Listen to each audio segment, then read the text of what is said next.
Comme disait Toré, être cinéphile, c'est pas connaître l'histoire ou les détails de tel réalisateur ou tel film, mais c'est regarder un film et se dire là, il se passe quelque chose. On n'est pas des critiques ni des universitaires, mais aujourd'hui, on va voir s'il se passe quelque chose. Bonjour à toutes et à tous. Bienvenue dans cette nouvelle émission sur Radio Koto. Plongé dans le noir, je vais avoir du mal à retenir ce nom. On est aujourd'hui dans la cuisine de Julien. Salut Julien, merci. Salutations. Ça va ? Eh bien impeccable, écoute. Ouais, cool. Merci de nous accueillir aujourd'hui. Avec Donc grand Radio plaisir. Koto 97.7, 104.5 ou www. Est-ce que je l'aurais retenu radiokoto.com Ouais, peut-être. ou peut-être .fr. On va pas se mentir, vous tapez Radio Koto sur le Moteur de recherche. le moteur de recherche et vous le trouverez. Donc aujourd'hui, programme en toute simplicité, on n'est que tous les deux. On va parler dans un premier temps d'un film sorti le mois dernier. Oui, de février. Février, il me semble. Fin février. Après autant de temps, il tient. Donc Mickey 17, le film de Bong Joon-ho, et notre gros dossier, un comparatif entre deux œuvres. Le Dents de la mer de Steven Spielberg. Et le Spielberg. De Steven Spielberg. Et Orca. Et Orca de Michael Anderson. Mais avant ça, agenda local. À Gimont, samedi, donc cet après-midi, à partir de 18h, vous pouvez retrouver Minecraft, le film avec Jack Black. Et Jason Momoa. Toujours pas trop envie de le voir, ni toi ni moi. Ouais, ça se verra à un moment donné, mais avec les gosses, quoi, pas forcément en ciné. Je suis pas très truc. Mon fils, on en avait discuté la semaine dernière quand on avait fait l'enregistrement. Mon fils était tout content, mais quand il a vu la bande-annonce, il avait été un peu refroidi, alors qu'il est super fan de Minecraft normalement. Mais bon. Et à 20h15, D'où Jésus, une comédie française. Alors attendez, parce que je me suis perdu les personnes qui sont à l'affiche de D'où Jésus. Avec Isabelle Nanty, voilà, il me semblait bien que c'est un truc. Donc voilà, une petite comédie sur la nunsploitation et Marie-Lou Berry. Et sinon, à Saint-Martin, toujours samedi à 17h, vous pouvez retrouver 100 millions, point d'exclamation, avec Cadmerade. Et c'est la nouvelle comédie sur... Comédie française. Ouais, mais de goût particulier, à nouveau, puisqu'on a un représentant de la CGT qui touche 100 millions d'euros suite à, je sais plus quoi, un décès d'un proche. Et Michel Larocque, voilà, je cherchais le nom. Et voilà, qu'est-ce qu'il va faire, ce représentant de la CGT qui est toujours en grève et pas content parce qu'il est de gauche. Maintenant qu'il est devenu riche, est-ce qu'il devient l'ennemi, tu vois, c'est toujours des réflexions comme ça dans nos comédies françaises. Et à 21h, Novocaine, qui pour le coup, j'en avais pas entendu parler jusqu'à il y a 3 jours. Ben pareil, moi c'est un film qui était passé un peu inaperçu. Au final, ça a l'air plutôt rigolo, plutôt fun. Et moi, je le vois passer partout maintenant. Ça fait 3 jours. Je suis allé samedi dernier au ciné. Et depuis samedi dernier, j'en entends parler tout le temps, partout. Avec, je sais plus comment il s'appelle l'acteur. D'action. Qui jouait dans le nouveau Scream qu'ils avaient fait. Jack Quaid. Ouais, voilà, dans Scream, dans The Boys. Ok. Voilà, comédie d'action américaine. Et toujours à Saint-Martin, dimanche à 10h30, Moon, le panda, donc cette comédie familiale avec Alexandra Lamy, qui a l'air d'être auto-doublée, ça je l'avais signalé. Ouais, ce que tu as dit là. Très étrange sur la bande-annonce, je sais pas, c'est assez particulier. À Boulogne-sur-Gesse, samedi, donc toujours à 18h, vous avez à bicyclette un road trip amical à vélo entre deux personnes, deux potes qui se baladent dans la France en démarrant de Bretagne, je crois, un truc comme ça. Ça a l'air d'être mignon parce que c'est sur fond de décès de proches. Donc, voilà, et les décès, c'est toujours très mignon. Voilà, mais c'est pas rigolo. Samedi, ce soir, à 21h, toujours à Boulogne-sur-Gesse, vous avez Les Petites Mains en vallée de la Barousse. Donc, comment faire programme plus local, je ne sais pas. C'est un documentaire d'1 heure, c'est pas très long, qui sera rediffusé dimanche, demain à 18h, et on inverse avec la bicyclette qui sera à 21h. Et sinon, à ma sub, demain, dimanche, vous avez non pas une, non pas deux, mais bien 3 séances dédiées à Bong Joon-ho, puisqu'à 14h, vous trouvez The Host. Excellent The Host. Très bon The Host. Ouais. 16h30, Mickey 17 et 19h, Parasite, donc les 3 films Phare. Les plus connus. Il en manque un, mais... Il en manque plein. De Bong Joon-ho. Donc si vous ne connaissez pas, foncez. Si vous connaissez, foncez. Voilà. Bref, s'il y a un endroit où il faut être dimanche après-midi, je pense que c'est au cinéma de Massub. Et de Bong Joon-ho, il va en être question, puisqu'on va parler de Mickey 17 qu'on a vu tous les deux après cette petite pause musicale. Hé Mickey, Ouais. quand on meurt, ça fait quoi?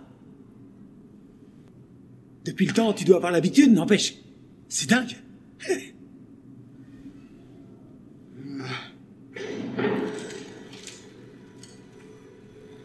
Ça va faire combien de fois?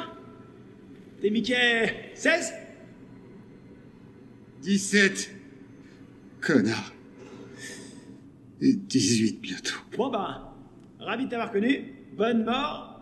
À demain.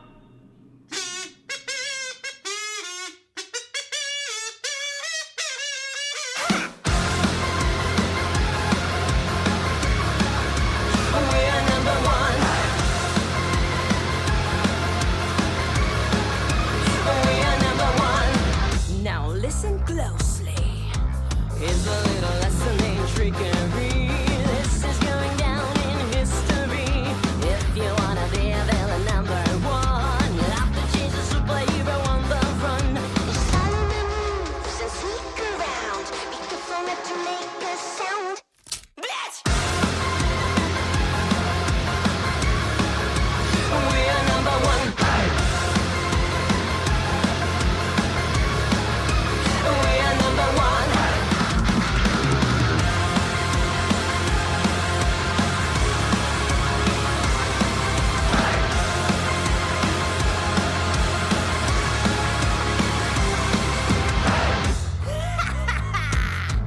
Now look at this net that I just found. When I say go, be ready to throw.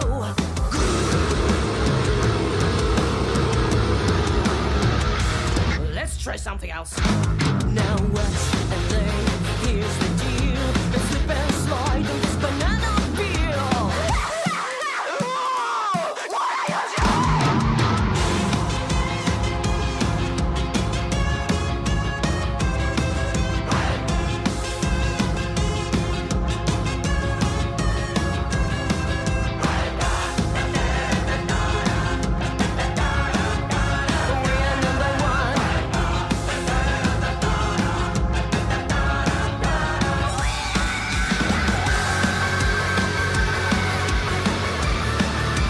We are number one. We are number one. We are number one. We are number one. We are number one. We are number one. We are number one. Donc on vient d'écouter We Are Number One du groupe Tardigrade Inferno. Tardigrade, parce que tu vois le monstre, les monstres dans Mickey 17. Ah, il s'appelle comme ça? Non, c'est Non. pas des tardigrades, mais ça me faisait penser à des tardigrades. D'accord, ok. Du coup, sur le coup, je me suis dit, cool, des tardigrades. Bref.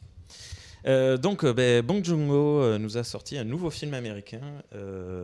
Est-ce que tu savais que c'était 6 ans après Parasite? Alors 6 ans pile poil, peut-être pas, C'est mais incroyable. ça fait quand même quelques années Parasite. Hein. Il a mis du temps. Après, il n'est pas forcément hyper productif non plus. C'est pas le genre de réal qui te sort un film tous les 2 ans. On va en parler. Mais bon, mieux vaut petite quantité et qualité que l'inverse. Oui. Voilà. Oui, oui, mais tu vois, j'avais l'impression que Parasite était sorti l'année dernière, moi. Tu vois, c'était. Enfin bref, Ouais, donc suis Parasite, un peu déphasé, c'était mais- pré-Covid. Hein. Ouais, 2019. C'est assez incroyable. Et donc, Bong Joon-ho revient aux États-Unis avec les qualités et les défauts dus à la production américaine, puisqu'apparemment, alors ça, je l'ai appris assez récemment, mais Maintenant que je le sais, on le sent. Il n'y a pas eu le final cut. Hein, c'est pas lui on lui a fait des coupes dans les scènes. On l'a forcé à rajouter certaines choses. D'accord. Mais voilà, il revient donc avec Mickey 17, un film qui nous propose. C'est compliqué à résumer en fait. Beaucoup de choses. Ouais, on est sur un film de science-fiction quand même. Oui, principalement. Voilà, ouais, on est quand même là-dessus. Qui est beaucoup moins peut-être psychologique entre guillemets que ses anciens, même s'il a une part psycho, il est moins psycho qu'un Parasite par exemple, parce que c'est pas le même univers, c'est pas le même prisme. Ouais. C'est sûr qu'on est plus proche d'un ouais, on est plus sur le Snowpiercer sans le côté action que d'un Memory of Murders, mais j'ai trouvé quand même, et là pour le coup c'est vraiment au crédit du film, que comme pour ces films coréens, on a la tentative d'approcher un cinéma complet, c'est-à-dire que on a de la comédie, on a de la pure SF, on a du pur monstre, on a du drame, on a un propos politique, un propos social, de l'action. Que l'on retrouvait moins dans le transpersonnage qui était vraiment plus action. Il était plus action, mais il y avait quand même ce côté-là malgré tout. Il y avait la lutte des classes, il y avait tout ça qui était quand même hyper marqué dans ce film-là. Mais il y avait pas. On était quand même dans un registre, c'est-à-dire il n'y avait pas beaucoup d'humour. Là, avec Mickey 17, on a du second degré un peu. On a du slapstick quand ils courent dans les couloirs, là, qui se courent les uns après les autres, qui se mettent des beignes, qui se relèvent, machin. Quand la scène de transpersonnage, tu peux pas mettre de l'humour dedans en fait. C'est Deadly Serious. Tu peux pas mettre de l'humour dans ce film-là parce que pour en avoir lu. Il n'y a pas d'humour dans le livre non plus, dans le matériau de base, il n'y a pas d'humour, c'est très sombre, c'est très dark. Donc effectivement, c'était logique, je pense qu'il n'y en avait pas dans ce film-là. Mais il sait très bien le faire dans ses autres films. Il le fait très bien dans The Host, il le fait très bien dans Parasite. Pourtant, ça reste des sujets sérieux, il aborde des choses sérieuses. Mais il arrive à mettre cette dose-là à l'intérieur. Ouais. Mais moi, je me souviens, le premier film que j'ai vu de Bong Joon-ho, c'était Memory of Murders. Et le lancer en me disant je vais regarder un film, un thriller limite horrifique, et ça commence le premier quart d'heure, c'est de l'humour quoi, c'était assez particulier, et me dire où est-ce que je vais, que dans le transpersonnage je me suis pas trop posé la question, alors que tu vois, désolé, je change de sujet limite, mais j'aurais bien aimé dans le transpersonnage avoir un méchant, le méchant final, limite grand guignol ou ultra charismatique, humoriste, enfin gros nimp. Bon, c'est moi. Ouais, mais je pense que du coup il y aurait eu ça tombait plus à plat en fait. Ouais. Parce que tu te rends compte au final, voilà, un bali spoiler, qu'au final le méchant dans le transpersonnage, c'est juste un homme qui fait ce qu'il peut pour sauver la civilisation et l'humanité. Enfin, pour maintenir quand même certains privilèges. Pour maintenir certains privilèges, pour pas qu'il... Ouais, mais il a plus un côté... C'est calculé. Ouais, il y a plus un côté... Je maintiens les choses pour pas que la société tombe. Je fais des choses horribles avec les gamins, avec tout ça. On est sur un truc, voilà, très... On est sur de la violence, on est sur de l'oppression. Mais lui, en tant que tel, c'est pas un tyran au sens... violent du terme. Ouais. Il est tyran par la force des choses. Et par la nécessité peut-être qu'il y trouve. Ce qui est justifié ou pas, mais voilà. Limite pire. Tandis que là, un tyran, on en a un dans Mickey 17. Qui lui est par contre très grand. Voilà, donc le film a mis 2 ans à sortir. Donc il est sorti après les élections américaines et donc la réélection de Trump. Mais lui avait fait le pari que Trump ne serait pas réélu. En nous disant, voilà pourquoi il ne faut pas qu'il soit réélu. Bon, aujourd'hui, on rigole de manière un peu jeune, mais bon, voilà. Et donc Mark Ruffalo, qui est excellent là-dedans. Qui est excellent. Moi, j'aime marrant parce que Mark Ruffalo, Monsieur Hulk, je crois que c'est la première fois que je le vois jouer un rôle négatif. Il avait joué un flic véreux dans comment ça s'appelait cette comédie, Insaisissable. Les magiciens, oui, ils sont pas des magiciens, mais en fait, c'est des magiciens. Ouais, mais il jouait le maître d'orchestre en fait. C'était lui le flic, mais qui était maître d'orchestre de tout. Ah ouais, c'est ça. Il me semblait que c'était ça, de tête, qui les traquait alors que c'était lui qui les menait en bateau. Donc il était dans Zodiac aussi. Ouais, mais dans Zodiac, il a c'est un rôle, tout à fait normal. Enfin, d'une personne normale. Mais là, j'ai l'impression que c'est la première fois qu'on le voit dans un rôle négatif, mais clairement négatif et assumé. Et il s'éclate énormément. Enfin, il joue vraiment. Il est le duo, ouais, et puis le duo, je trouve, avec sa femme, avec c'est qui, Toni Collette. Toni Collette, excellente. Le duo marche de fou. Le duo est excellent parce qu'ils sont aussi horribles l'un que l'autre en fait sur leurs différents points. On n'a qu'une envie, c'est leur caler des baffes en fait. Ouais, et c'est vraiment un duo parce que sur le coup, quand Toni Collette commence à prendre un peu le pas, je me suis dit en fait non, c'est elle l'éminence grise derrière lui et c'est elle qui chapeaute tout. Mais en fait pas tant que ça. Pas tant que ça. C'est vraiment un duo qui se répond et qui fonctionne. Ils fonctionnent bien tous les deux. Clairement. C'est très étrange. Et ouais, Toni Collette se donne également à fond. Mais voilà, Robert Pattinson, c'était pas mal. Moi, j'aime bien Robert Pattinson. Alors moi, j'ai du mal avec lui parce que pour moi, comme beaucoup de gens, c'était Monsieur Twilight, c'est Edward, quoi. Voilà. C'était il y a 25 ans. Oui, mais on était là. Mais tu vois, Tenet, par exemple, j'ai pas vu Tenet. Ok. C'est le seul rôle intéressant dans Tenet. Mais Et pourtant, j'aime beaucoup Nolan. Mais voilà. Dans Tenet, il est excellent. Du coup, je l'ai rarement vu. Et j'ai trouvé que dans ce film-là, en fait, il est vraiment bon parce qu'il arrive à jouer plusieurs facettes. Oui. Non, il arrive à toucher.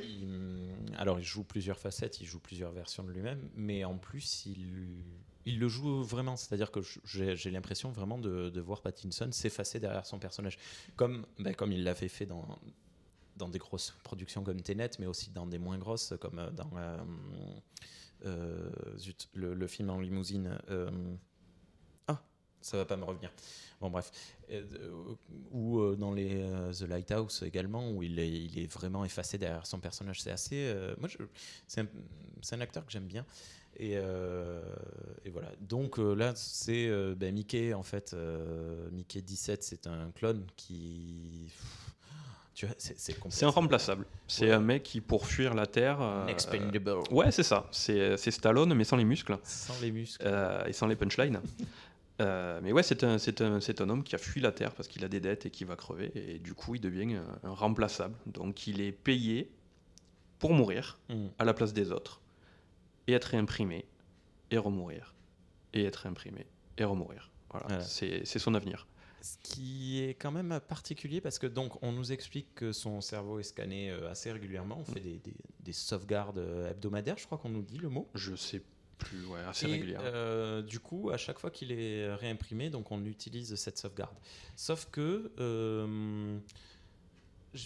il y a un problème en fait, je trouve. Par exemple, pourquoi Mickey 18 a une telle différence de personnalité avec lui? C'est-à-dire que si donc Mickey 17 à cette version-là de Mickey est un peu effacé, un peu ce mec un peu chétif, se laisse marcher sur les pieds.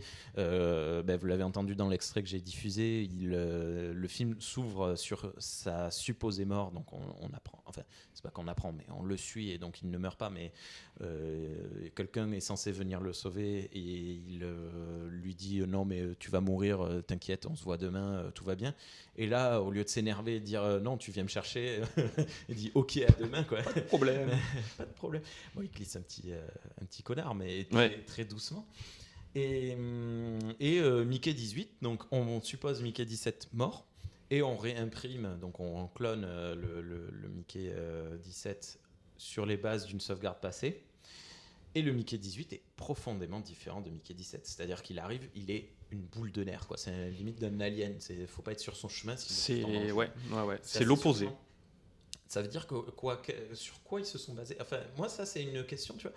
Alors, clairement, Bong Joon-ho a pas envie de le traiter, ou les producteurs, du coup, ont pas envie de le traiter. Après, à un moment donné, il me semble quand même que on t'en parle un peu par le biais de sa meuf. De sa meuf, Nasha. Je sais plus. Nasha, je crois. Ouais.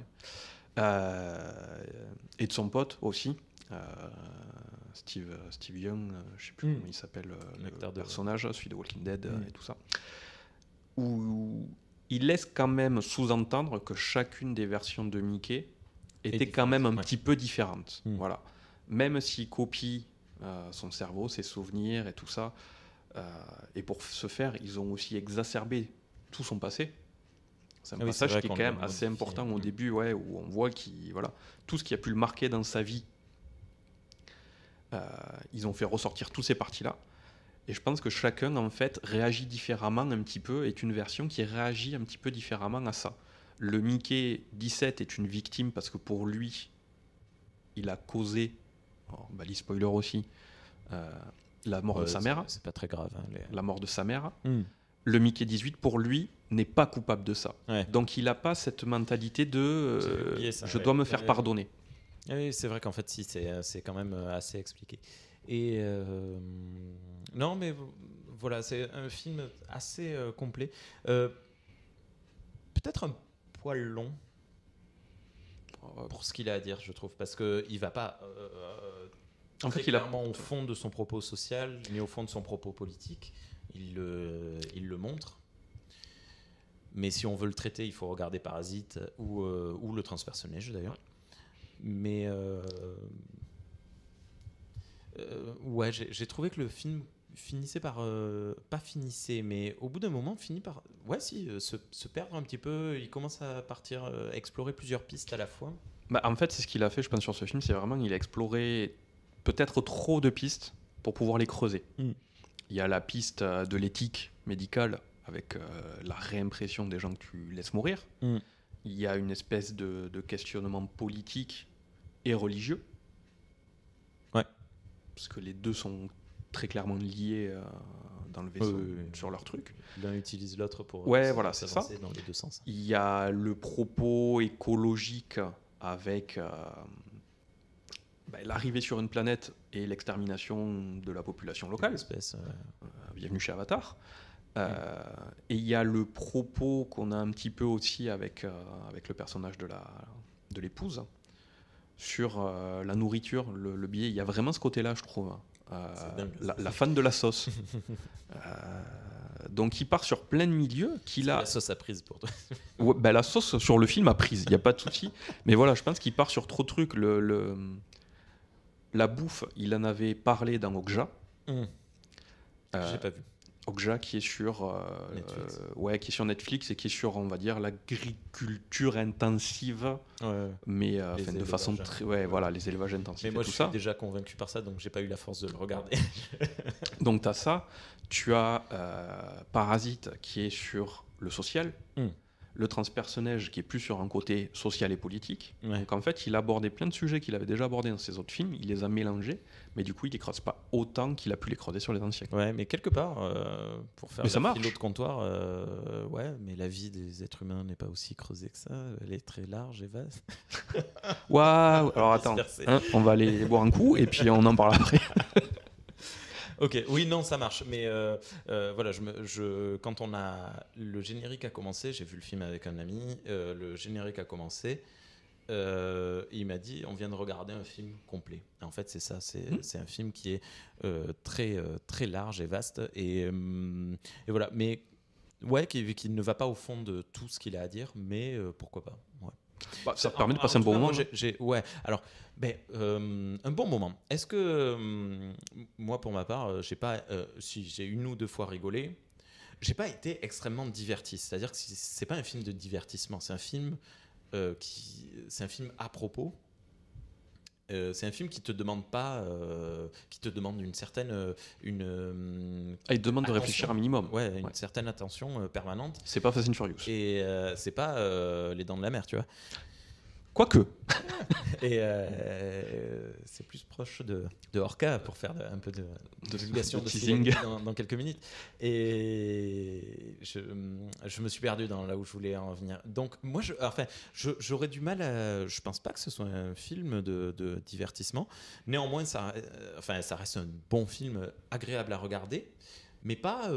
tu vois, j'ai un pote qui vient à la maison, je lui mets pas ça. Je pense qu'il est...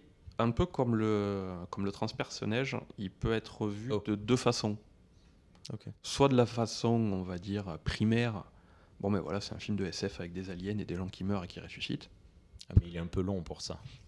Comme le transpersonnage, c'est des gens qui se battent pour traverser un train. Soit tu prends le recul et tu te dis, bon, ben voilà, il y a des vrais propos par derrière, et dans ce cas-là, tu y réfléchis. Tout dépend le mood dans lequel tu es pour le regarder et ta perception des choses, quoi. Ok. Non, mais ok.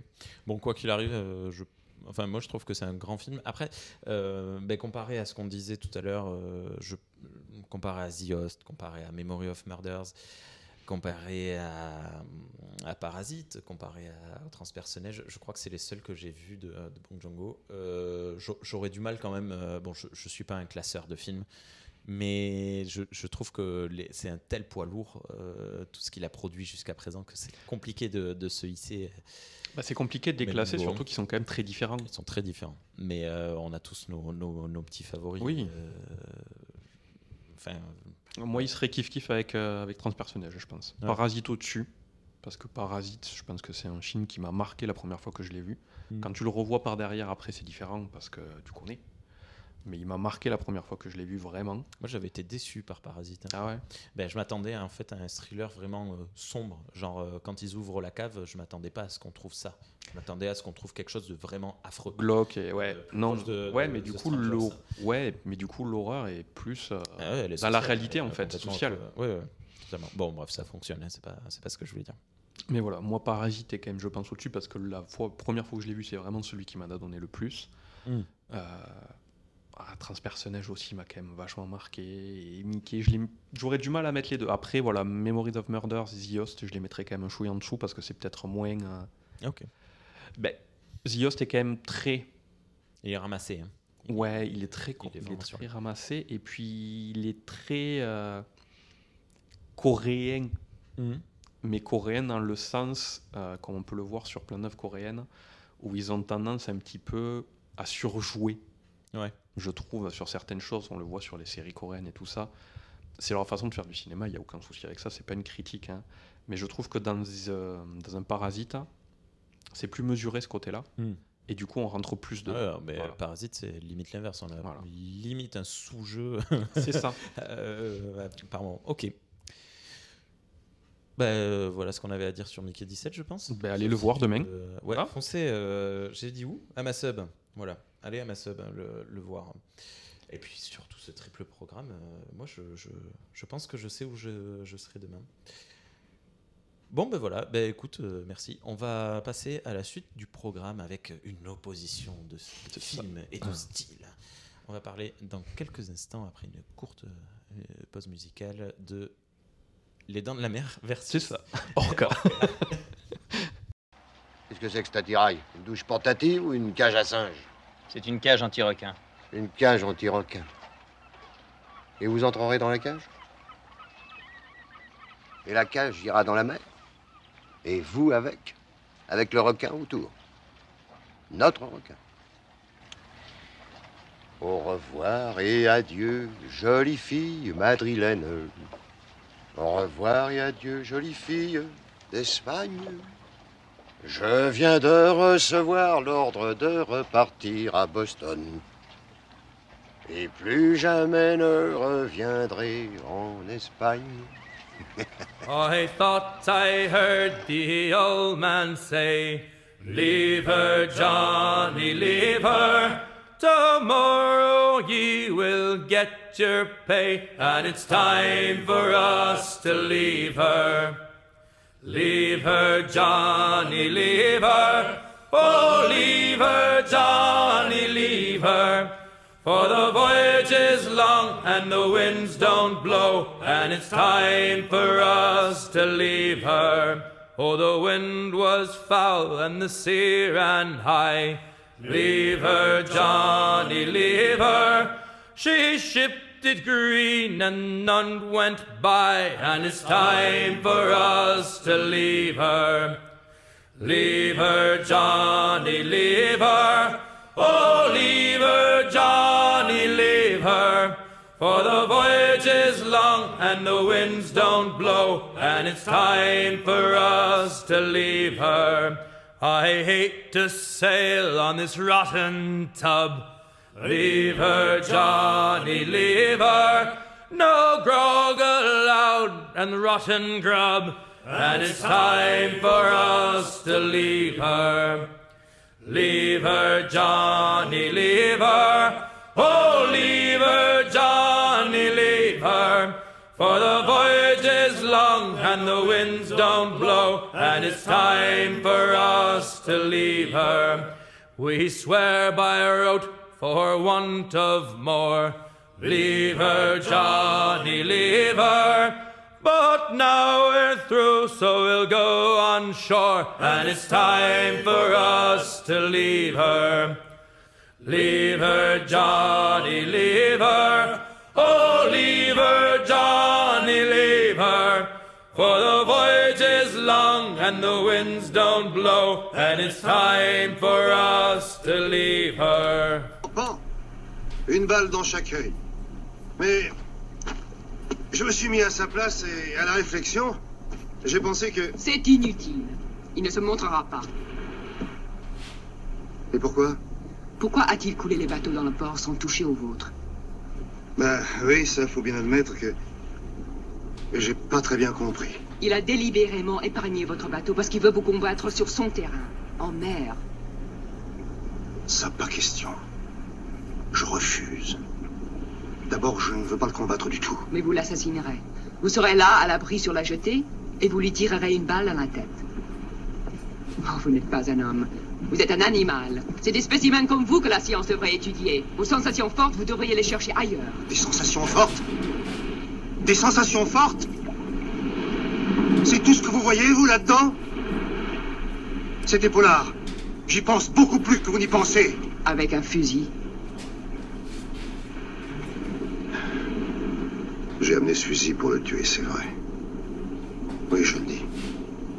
Mais je savais très bien en venant que je n'en aurais pas le courage. Alors j'ai réfléchi. Et j'ai pensé que si ce que vous dites est vrai, si les épaulards communiquent, j'ai pensé que si je le regardais en face, droit dans les yeux, et si je lui expliquais que la mort de sa femelle et de son petit était un terrible accident, que je n'ai pas voulu. Non, je ne l'ai pas voulu. Et si je lui disais combien je regrette, alors peut-être il me pardonnerait.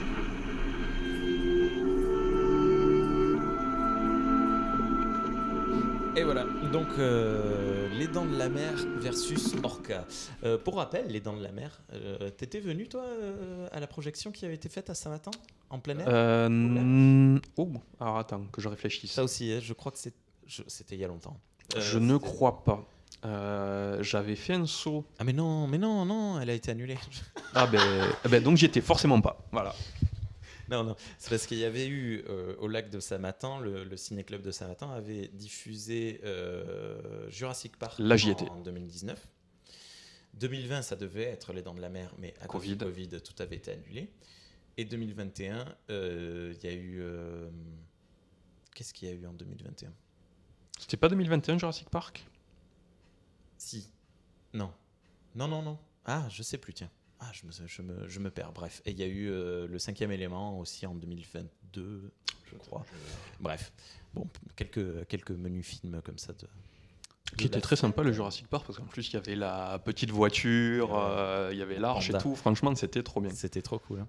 Et le son était bon, en plus. Le son était pas mal pour du plein air, ouais, c'était vraiment très cool. Donc, là, pour le coup, c'est toi qui nous a amené ce sujet, qui nous a dit, tiens, ce serait bien de comparer ces deux œuvres. Je dois avouer que moi je n'avais je suis comme tout le monde, hein, Les Dents de la Mer évidemment je l'ai vu plein de fois et je le connais. Orca, je n'en avais jamais entendu parler et en effet c'est un film qui est souvent vendu comme un sous-Dents de la Mer ou comme un dérivé des Dents de la Mer. C'est ça. On va voir ce qu'il en est, mais dis-nous pourquoi ce choix déjà? C'est parti d'une idée de se dire est-ce que ça pourrait être rigolo de prendre deux films qui sont dans le même style, qui sont un peu dans la même veine, et voir ce qu'ils ont en commun ou pas. Ouais. Là, l'exemple était assez frappant. Les Dents de la Mer, un requin qui tue des gens, Orca, une orque qui tue des gens. Un épaulard. Un épaulard, oui, ouais. Tout à fait. Willy. On est sur le... Ouais, Willy. Ouais. On a des images un peu comme Sauver Willy avec la même image, mais comment ça s'appelle la dorsale qui se tord là, qui explique dans Sauver Willy et tout ça, ça m'a fait marrer. Donc voilà, donc en fait on a deux films qui sont un peu dans la même veine et qui au final sont quand même opposés sur certains points. Alors sur beaucoup de points, complètement à l'inverse, même à l'opposé. C'est ça. Si bien que dans un premier temps, on va y revenir, hein, mais dans un premier temps, je me demande si Orca n'a pas été fait plus en réaction aux Dents de la Mer qu'en continuité de sillage, tiens, pour regarder un langage marin. Mais finalement, je pense que non, c'est tout autre chose. Ouais, je pense qu'il voulait juste différencier. Ouais. Je sais pas, en fait, alors, tu as des points, je vois. Moi, je me suis fait, mais ma petite liste de points. Ouais, donc déjà, pour ceux qui seraient nés il y a à peu près 1 an ou 2, Les Dents de la Mer, c'est un film de 1975 de Steven Spielberg. Non, mais tout le monde le connaît, ce film-là. Tu peux pas arriver, voilà. Faut pas le regarder à n'importe quel âge, quand même. Non, mais même si on ne l'a pas vu, on sait ce qu'est Les Dents de la Mer. Donc par Steven Spielberg, qui l'a fait après Duel et avant Rencontre du troisième type. Ouais, considéré souvent comme le démarrage de blockbuster de sa carrière, du blockbuster de l'époque moderne. C'est-à-dire qu'avant ça, on avait David Lean qui nous faisait des immenses films énormes avec des photographies incroyables, mais toujours avec une dimension autorisante.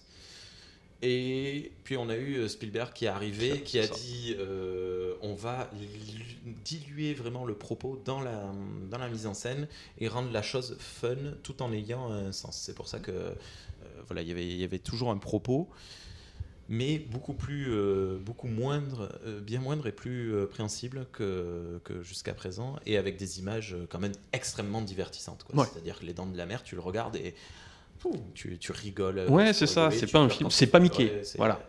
Non, c'est pas Mickey. Là, tu peux le regarder en posant le cerveau à moitié, il n'y a pas de souci. Voilà. Donc, un film avec, à l'intérieur, on a donc Roy Schneider et un requin aussi, mais lui, il n'est pas crédité, le pauvre.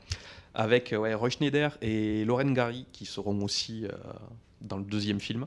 Ok. J'ai pas vu les suites. Et elle sera dans le 4e, mais le 4e, par la prête. Peut-être un petit peu, mais voilà, faut mieux l'éviter. Okay. Le 3 est mauvais, mais moi, c'est un petit plaisir coupable, le 3. Voilà. Et avec Robert Shaw, qui joue donc Quint, le pêcheur. Et Richard Dreyfuss, qui jouait dans American Graffiti, et qui joue le scientifique spécialisé dans le monde marin.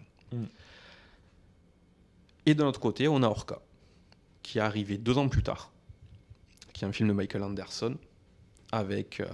une production d'Ino De Laurentiis. Tout à fait, c'est contrairement à Dents de la Mer, c'est un film européen, Royaume-Uni, Italie, vraiment orienté là-dessus, avec Richard Harris, avec Charlotte Rampling, Will Sampson, qui avait déjà fait Vol au-dessus d'un coup de cou, et Bo Derek. Ouais. Que je ne connaissais pas et que j'ai découvert qu'elle était très connue apparemment. Ouais, c'est ça. Et en fait, moi, c'est mon premier point, je trouve, commun entre les deux. C'est qu'ils sont partis dans chacun de ces castings, sur ces 4 personnages-là, de chaque casting, sur 1 à 2 acteurs plutôt connus à ce moment-là. Ouais, Rampling était déjà pas mal connu, bien que jeune. Là, à ce moment-là, alors c'était plus Will Sampson ou Richard Harris qui était plus connu que elle, parce qu'elle, ça a été vraiment un de ses premiers. Okay. Et pareil, Roy Scheider avait fait French Connection juste avant. Okay. Donc c'était des gens qui venaient de faire des films qu'on avait vus. Donc potentiellement, les gens pouvaient y aller pour voir cet acteur-là. Et après, on met que des nouveaux venus. Et les deux se basent sur la même chose, en fait, je trouve, en termes de casting là-dessus. Okay. On est sur un truc plutôt... le genre d'idée. Voilà. Okay. Non, je sais pas, toi, niveau casting, moi, ce qui s'est passé, en fait, c'est que le générique commence, je vois marqué une production d'Ino De Laurentiis, je me suis dit, oh punaise, ça va être quelque chose. Finalement, non. Ça a été beaucoup plus sage que ce à quoi je m'attendais. Et surtout, deuxièmement, je vois marqué Charlotte Rampling. Et Charlotte Rampling, de toute sa carrière, en fait, elle a choisi ses films. C'est une personne qui a su dire non aux Dunes de Jodorowsky, parce qu'elle avait appris que dedans, elle allait devoir être dans une scène où il y avait du caca. Tu Tu vois, elle a dit non, c'est hors de question. Elle a dit le caca, c'est non. Je me suis dit, c'est pas n'importe qui, et je sais que dès son démarrage de carrière, elle a choisi les films dans lesquels elle jouait. Bon, elle a dû faire des concessions évidemment, mais je me suis dit, il y a un doute. Et après le casting, de toute façon, ça joue très bien et ça fonctionne très bien. Ouais. Oui, c'est certain. Après, je suis peu connaisseur, donc le Harris, t'as dit le personnage principal. Richard Harris, ouais. Richard et en Harris, fait, Richard Harris, on le connaît peut-être plus maintenant, puisque c'est lui qui jouait Marc Aurèle dans Gladiator. Ok. Et c'est lui qui jouait Dumbledore dans les 2 premiers Harry Potter. Ok, d'accord. Voilà. Ok, c'est parce qu'il avait pas la barbe dans celui-là. Et c'est ça. Il avait 30 ans de moins, quoi, le pauvre. Donc voilà, et qui est décédé maintenant. Ouais. Ok, d'accord. Et du coup, quand tu as regardé Orca, donc tu as vu le générique qui se lançait comme ça, et à un moment donné, il marquait Ennio Morricone. Ouais, et la musique est magnifique. La musique est magnifique. Le thème, parce que il n'y a pas une énorme diversité. Non, mais il y a un thème. Il y a et puis ça. Comme les Dents de la Mer. Je sais pas dans quel contexte ça a été fait. Est-ce qu'on c'est un job de commande ou est-ce qu'il l'avait préparé et on lui a acheté? Mais ça correspond parfaitement aux orques et à ce côté. C'est pas lent, mais langoureux, ce côté un peu marin. De toute façon, c'était magnifique et très agréable d'entendre ça tout au long du film. Dès que les personnages ont un moment de doute, de recentrage, on entend ça. Dès que le Harris est seul face à la mer et qu'il regarde, on l'entend. Quand il est vraiment dans une léthargie, une dépression limite léthargique, on l'entend à nouveau. C'est très... Morricone... Et le truc, en fait, c'est que Morricone, à cette époque-là, c'était quand même quelqu'un de connu, qui avait déjà fait des westerns avec des thèmes que tout le monde connaissait, et qui a fait, comme tu dis, cette musique, et qui est vraiment présente au moment calme, au moment où on a envie, entre guillemets, de réfléchir ou de se poser. Alors qu'à l'inverse des Dents de la Mer, on a le thème ton, qui est John Williams, qui est un tout petit peu repris d'ailleurs dans l'ouverture du il y a un petit gimmick, un petit clin d'œil, mais de John Williams qui à l'époque n'était pas connu, entre guillemets, puisqu'il n'avait pas fait Star Wars, il n'avait pas fait Indiana Jones, il n'avait pas fait tous ces films-là. Et qui, cette musique-là, par contre, est vraiment sur les périodes de stress, à l'inverse. Donc on a vraiment 2 thèmes différents, utilisés dans des manières, dans des situations complètement opposées. Donc ça, pour moi, ça amène aussi sur le propos du film, en fait, sur qu'est-ce que le film veut dire et sur quoi il veut appuyer. J'aurais une tendance à dire, bon, c'est un petit peu radical ce que je m'apprête à dire, désolé, mais en gros, Les Dents de la Mer, c'est un film américain, Orca, c'est un film européen. On voit une très nette différence dans la façon de traiter les choses. Alors, l'histoire en elle-même est relativement opposée, puisque dans Les Dents de la Mer, c'est les humains qui chassent le requin parce qu'il les bouffe. Dans Orca, c'est l'orque qui chasse les humains parce que l'humain a tué. Et donc déjà, dans la forme, c'est différent, mais dans la manière de traiter la chose, il n'y a pas ce côté grand spectacle qu'on pourrait s'attendre à avoir. Il n'y a pas ce côté je vais vous en mettre plein la vue. Il n'y a pas ce côté très américain en fait qu'on a dans Les Dents de la Mer. Ce qui a rendu mon visionnage très agréable. Enfin, je n'ai rien contre contre les films américains. Ça, oui, non, je suis comme tout le monde, ça a basé tout ce qui fait ce que je suis aujourd'hui. Mais ça a été une surprise, c'est-à-dire que m'attendant à regarder un film rip-off des Dents de la Mer, je m'étais dit oh là là, ça va être la même chose. Et d'ailleurs, la scène d'introduction avec donc il y a un requin, à nouveau les requins, donc toujours pas de travail à cette époque-là fait sur les requins. Les requins ne sont pas des mangeurs d'humains, donc vous pouvez vous baigner avec des requins. Il y a très très très très peu de risques qu'ils vous prennent pour une otarie ou je sais pas quoi. Ne vous inquiétez pas. Mais le film s'ouvre sur ça. C'est pas Charlotte, c'est Charlotte Rampling est prise pour un non c'est son... Alors si elle est d'abord prise en chasse par le requin. Ouais, elle se cache dans les récifs. Puis elle sort et son pote tombe du bateau. Ouais, c'est ça, tout à fait. Et là, le requin vient pour le manger et un épaulard débarque et une torpille débarque et tue le requin d'un coup. C'est là le doute a repris, tu vois. Je me suis dit, cette ouverture de film, elle dure une petite dizaine de minutes, un petit peu moins. Et ça commence très calmement, très doucement. Je me suis dit, cool. Et en fait, ça... quand arrive cette scène de l'orque Willy qui vit tuer. Alors, elle est un peu extrême dans la façon dont elle est montrée. Il est hyper rapide, en fait. Voilà. Mais je pense que c'était un petit peu voulu aussi dans le sens où il y a plus prédateur que le prédateur qu'on vous a montré dans un autre film de prédateur. Voilà, ça c'est une réaction. Voilà. Ça c'est clairement. Clairement, on était sur ça. Et c'est ce qui est dit de suite, puisque après cette scène d'ouverture, on enchaîne avec Charlotte Rampling qui fait une présentation de ce qu'est un orque dans un congrès ou je sais pas quoi, et elle dit c'est le mal alpha, le super prédateur entre guillemets de la mer, Terre, quoi, de la planète entière. Et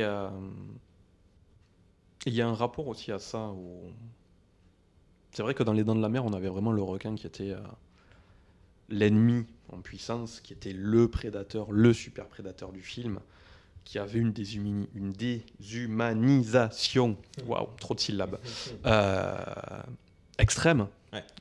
C'est une machine à tuer, il a des yeux vides, on a Quint qui souvent le traite presque comme une chose et pas comme un animal. Ouais. C'est une machine à tuer, il a des petits yeux vides qui deviennent vivants quand il vous bouffe, machin, tout ça. On est vraiment sur ce truc-là, alors que dans Orca, on a au contraire un anthropomorphisme hyper poussé. Ah oui, il pleure. Il pleure. La scène du fœtus c'est affreux. est affreuse. Là. Après, c'est un mammifère, donc il pouvait pas faire la même chose avec un requin, on est d'accord, mais elle est dégueulasse. Les requins sont des poissons. Ah bon? Non? Je sais pas. Je sais plus. Qui mettait bas? Ouais. Je sais plus. Là, écoute, je dis peut-être des grosses bêtises. Peut-être qu'ils sont, comment on appelle ça? C'est pas ovipares, c'est intrapares ou je sais plus. Ah, ils ont des œufs dans leur poche. Dans leur poche peut-être. Ouais, bon, non, bref. De toute façon, c'est clairement il y a des grosses différences. Voilà. Et sur cette scène-là, elle est atroce. Cette scène. Moi, c'est la scène du film qui m'a mis le plus mal parce qu'elle est malaisante. Ah oui. Mais un vrai malaise. Et puis l'orque hurle. Ouais. Clairement, on est sur de la douleur. On est sur. On veut vraiment nous le faire voir. Voilà, quelqu'un a buté sa famille. Ouais. On est sur ça. C'est quelque chose d'assez truc. Il y a une autre. C'est poignant et bon. C'est limite un petit peu trop anthropomorphique. C'est too much. Voilà. Un petit peu poussif quand même sur les bords. Il y a autre chose que j'ai remarqué en visionnant. Dans Les Dents de la Mer, pourquoi est-ce qu'on veut tuer le requin? On veut tuer le requin parce que le requin tue des humains, mais parce qu'on est dans une station de balnéaire. Si on ne tue pas le requin, les humains viennent plus dans la station et donc il n'y a plus d'argent. Tout à fait. Dans Orca, on pousse Harris à tuer l'orque parce que si l'orque reste, il n'y a plus de poissons et les pêcheurs ne peuvent plus vivre. Du coup... Est-ce qu'on le pousse à tuer? À tout le village lui dit tu retournes en mer et tu le chopes, sinon nous on te casse la figure. Il le pousse à aller au conflit avec lui, voilà, à répondre à son appel. Non, voilà. Pas forcément à le buter en fait. Oui, non, mais quoi qu'il arrive, en fait, là où je voulais en venir, mais on va y revenir à ce que tu viens de dire. Là où je voulais en venir, c'est que il y a un rapport à l'argent qui est très différent. Ouais. Les Américains, c'est l'argent direct, c'est-à-dire qu'il faut se débarrasser pour qu'on puisse faire de l'argent. Tandis que là, moi, j'ai plus l'impression il faut s'en débarrasser pour qu'on puisse manger. Ouais, et puis il y a un côté dans Les Dents de la Mer où les habitants d'Amitié refusent la situation aussi. Où ils y croient pas, où il peut pas y avoir de requins chez eux et compagnie. Oui, c'est vrai. Là où le village, je crois que c'est à Terre-Neuve ou un truc comme ça que ça se passe pour Orca, le village entier... En Nouvelle-Angleterre, ouais. Le village entier...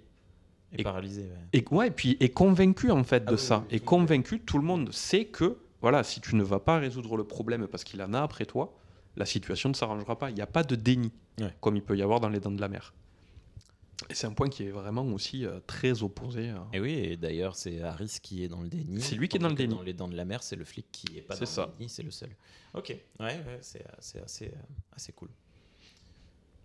Ensuite, qu'est-ce qu'on peut avoir comme... Non, t'as d'autres points là-dessus qui tombent un petit peu... Le final, j'ai trouvé les dernières 20 minutes de Orca vraiment longues, alors que le final, les dernières 20 minutes des Dents de la Mer, c'est le moment le plus jouissif avec... tu vois, ces phrases catch, on va avoir besoin de plus gros bateaux. Ouais, il y a plein de petites punchlines comme ça dans les Dents de la Mer, c'est vraiment très cool. Plus passif, et toute la dernière demi-heure limite longue, j'ai regardé l'heure à plusieurs reprises et j'étais mais qu'est-ce qu'ils font, pourquoi est-ce qu'ils y vont pas, pourquoi est-ce qu'ils se battent pas, machin. Et ça aurait pu être raccourci, mais le film ne dure qu'1 heure et demie. Oui, tout à fait. Donc ça aurait été compliqué en fait de faire plus court, je sais pas, peut-être qu'il manque une scène ou deux un petit peu plus vive, voilà. Mais après, c'est pas un film qui va chercher sur la scène d'action en fait. Non, pas du tout. Mais qui sait faire quand même, parce que la toute fin, le combat final, avec les 2 derniers morts, les 3 derniers morts du coup même, voilà, c'est quand même assez rythmé. Mais toute cette partie, on sort du port on arrive dans l'Antarctique, là, ou je sais pas où est-ce qu'ils sont. Je trouve que c'est vraiment super lent. Et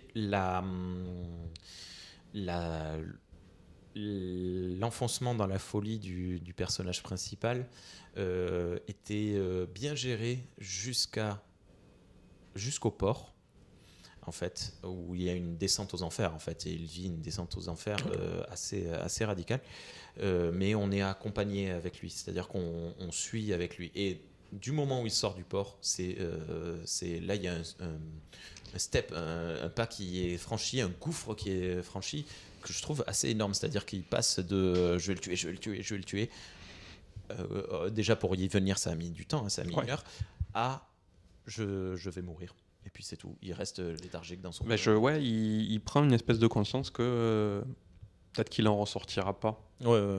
Il y a vraiment cette conscience-là. Il en est sûr et certain même. Mais ouais, ça traîne peut-être en longueur sur cette partie-là, parce qu'ils veulent peut-être trop poser cette ambiance. On est dans le froid, on ne sait pas ce qui va arriver. Préparer le terrain en fait sur le fait que dans Orca il n'y a pas de vainqueur. Ouais. Voilà. Là où dans les Dents de la Mer il y a un vainqueur, là il n'y en a pas. Ouais. Ok. Donc peut-être il y a un pas côté. Suite à Orca. Je ne crois pas. Non, je ne crois pas. Et d'ailleurs, vu que tu reparles de suite, histoire de rebondir sur ce que je disais tout à l'heure, dans les Dents de la Mer 4, le requin est un orque. Non, se venge de la famille du 1, puisqu'ils ont tué un requin de sa famille, possiblement, ou je ne sais pas. Et il les suit à travers le globe, entre guillemets. Je me rappelle, alors je l'ai vu il y a très longtemps, mais je crois que un des fils meurt comme ça parce que le requin le poursuit en fait à l'autre bout du monde. Donc ils ont repris un peu ce côté-là, quoi. Ok.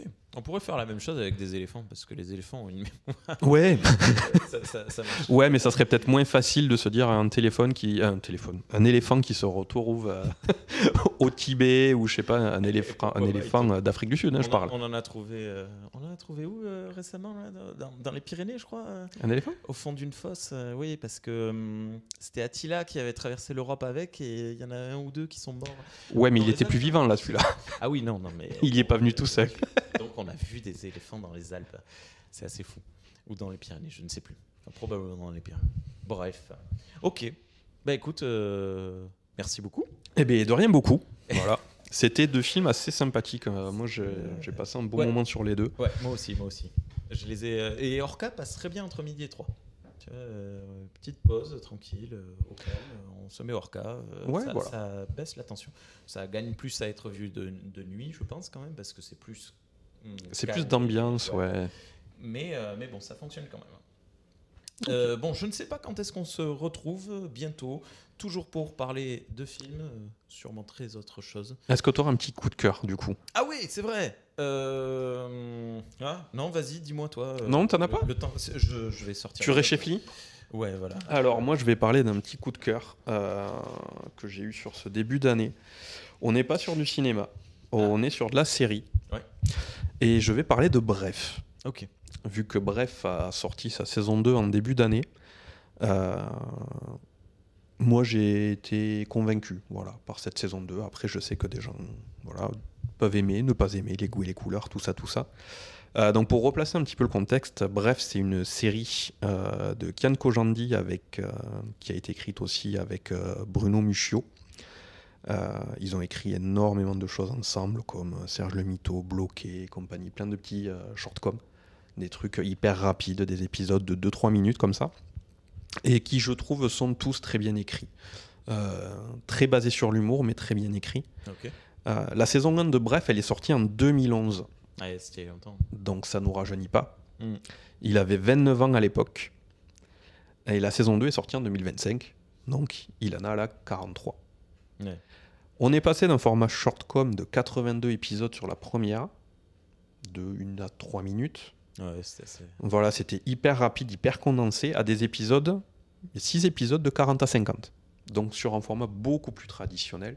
Moi, c'est quelque chose que j'appréhendais un petit peu, ce passage-là. Est-ce qu'on arriverait à garder ce rythme ? L'énergie. Ouais, l'énergie et le rythme qu'il pouvait y avoir sur les premiers. Oui, ça marche. Ouais. Pour moi, ça marche. Et pour moi, ça marche d'autant plus que, même s'il a quelques années de plus que moi, je suis à peu près sur les mêmes eaux. Et du coup, je me retrouve un peu là-dedans. En fait. Okay. Voilà. La saison 1 qui parle de la vie de jeunes adultes, de l'épanouissement au travail, de les changements avec les amis, les changements au niveau de la famille, la sexualité, voilà, plein de sujets de cette époque-là étaient très bien abordés, même avec des choses beaucoup plus sérieuses. Il y avait des petits passages très émouvants sur certains. Là, il est passé sur la saison 2 avec des trucs plus longs, mais sur la vie d'adulte, vraiment de quarantenaire, la remise en question, regarder derrière soi, qu'est-ce qu'on a fait de ma vie jusqu'à maintenant, est-ce que je veux continuer comme ça ou pas, toujours la famille, les épreuves de la vie à travers la maladie, les décès, toutes les choses qui peuvent toucher les gens. On part aussi au final sur plus la relation amoureuse que la sexualité aussi. Donc ouais, c'est une œuvre un peu plus mature qui suit en fait l'âge qu'a le personnage et qui suit l'âge qu'on avait nous, l'évolution qu'on nous on peut connaître aussi. Et avec une écriture que j'ai trouvée vraiment exceptionnelle, parce qu'on rigole de temps en temps, on sourit beaucoup, des fois on est aussi très ému, mais ça marche en fait, ça reste léger, c'est agréable. Moi j'ai regardé les 6 épisodes dans une après-midi et j'ai kiffé, tout simplement. Voilà. Pour ceux qui veulent le regarder, je vous le conseille à tous. D'accord. Il y avait le premier épisode gratuitement disponible sur YouTube, ouais. J'ai vu les 10 premières minutes, j'ai dit c'est pas pour moi et je suis parti. Voilà, après les goûts et les couleurs, c'est ce que je dis toujours. Mais voilà, moi ça m'a touché et ça m'a bien plu. Voilà, c'est une des bonnes petites surprises de ce début d'année. Ok. Non, mais moi du coup je vais conseiller la saga en 2 parties, Eye for an Eye, donc œil pour œil, qui reprend l'histoire c'est un film, ce sont 2 films chinois.